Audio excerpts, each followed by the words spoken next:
Meghan, it's great to have you. I'm pretty fascinated by this thought of yours that the time to reduce risk is probably over.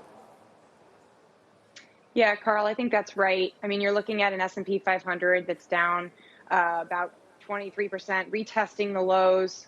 If you look back historically at a mild recession, defined by a moderate increase in the unemployment rate, the average pullback has been about 24%. So we're basically there. And I think, for all the negativity out there, it's always hard to see what could turn the story around. And the market is going to turn around before the story turns around. So we are avoiding getting too defensive here.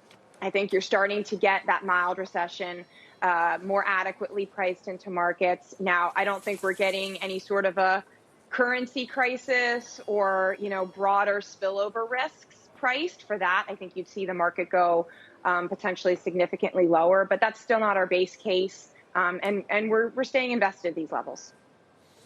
You do point out that if we begin to price in some kind of contraction on earnings, it's likely to be mild in your view because of the balance sheet strength of corporate America and this well-known idea now that they've started to hunker down in advance. Yes, this is a really unique set of events because typically it would be very unusual for the market to bottom this much ahead of a potential recession if you're assuming that any potential recession is going to come in the first half of 2023, this much ahead of the Fed pausing from their rate hike campaign and moving towards easing. But this is different because the Fed has so well telegraphed what they intend to do. And you do have the market pricing in a peak Fed funds rate of, call it 4.6% as of today.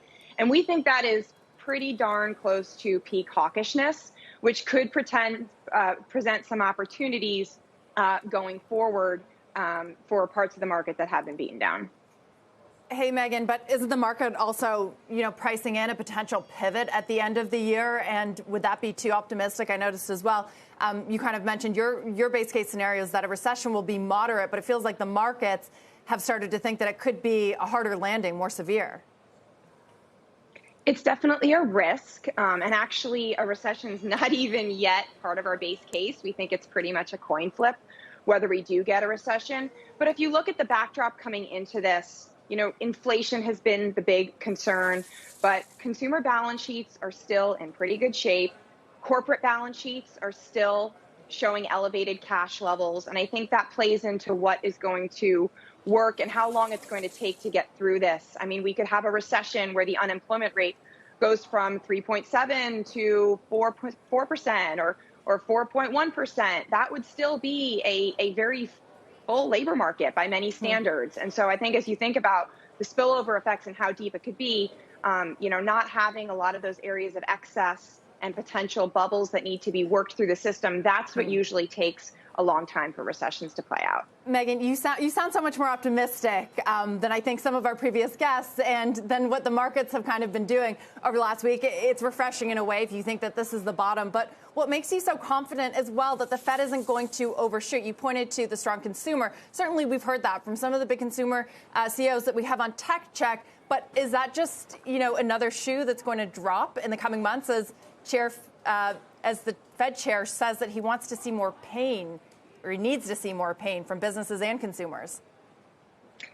Yeah, Deirdre, well, I'm more optimistic today than I was in the summer when the whole narrative that was driving the market with the Fed topping out at 3.25 and then starting to cut rates, that just didn't feel right to us. So the fact that we do have the market pricing in a very aggressive Fed at this point, we do have the market starting to price in a mild recession. I think it suggests that going forward for those long-term investors, we could certainly have more pain.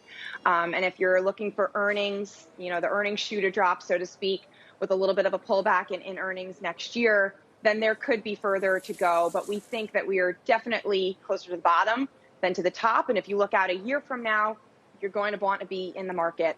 And you're going to be want to be in some of the areas like tech that have been beaten up so much and tend to lead in and out of a recession.